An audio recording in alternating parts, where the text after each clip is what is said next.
Au Mali, la junte, il y a quelques jours, a annoncé la création de zones d'intérêt militaire.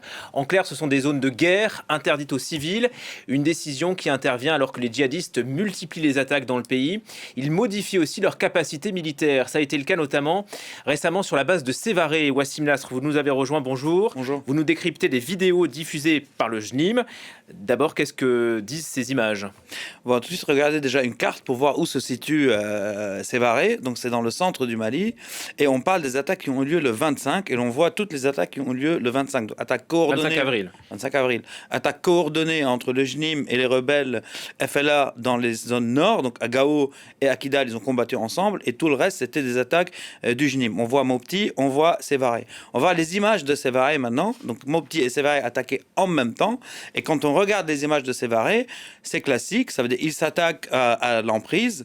Là, on est à la clôture de l'aéroport en fait de Sévaré où est déployée l'armée malienne et les mercenaires de l'Africa Corp. On voit qu'ils détruisent le mur à la mitrailleuse lourde et puis ils vont investir les lieux en faisant cette brèche dans le mur. Donc là, il n'y a rien de plus classique. Ce qui est intéressant aussi, c'est qu'ils ne sont pas frappés depuis les airs.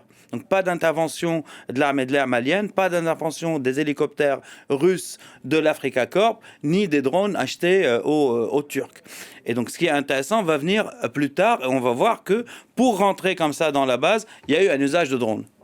Usage de drones qui est plutôt inhabituel. Un usage inhabituel parce que si c'est classique de voir les drones monitorer le champ de bataille donc depuis les airs ou de balancer des petites grenades, ce qui est inhabituel, on va le voir dans ces images-là. Et donc c'est très intéressant parce qu'on va voir qu'ils ont pu diriger ou régler les tirs de mortiers, donc c'est des mortiers de 60 ou de 80 mm, pour fixer les aéronefs au sol. Donc là c'est un Mi-29 de l'Africa Corp et puis on va voir des avions donc L-39 de l'Africa Corp aussi. Donc à défaut de les détruire, ils ont pu les fixer et ce qui est intéressant encore une fois, ils les ont empêchés de se ravitailler en gasoil pour voler en fait.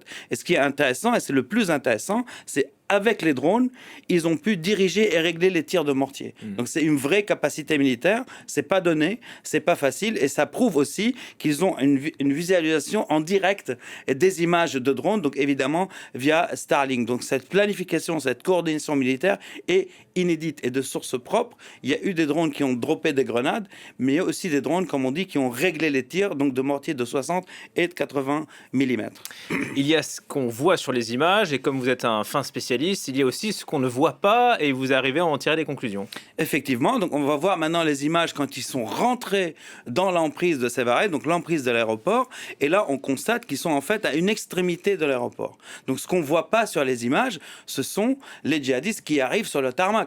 Ce qui veut dire qu'ils ne sont pas arrivés sur le tarmac en soi, qu'ils ont pu taper par le haut depuis qu'on a vu avec les drones et avec les mortiers, mais ils n'ont pas réussi à rentrer jusqu'aux aéronefs pour les détruire. Là, on voit des motos utilisées par l'Africa Corp. On va voir qu'ils ont pu rester longtemps dans cette emprise et qu'ils vont pouvoir prendre une certaine quantité de munitions.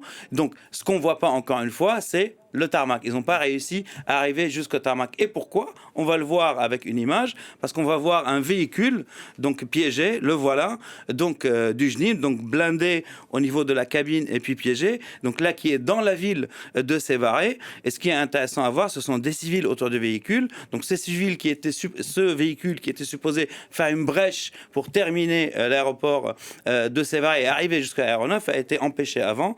Et le fait est, avec des civils autour, les djihadistes du JNIM ont décidé de ne pas le détonner. Donc il a été abandonné parce que ça suit leur politique de gagner les cœurs et les esprits. Quand on s'attaque à une emprise militaire, on ne s'attaque pas aux civils en même temps.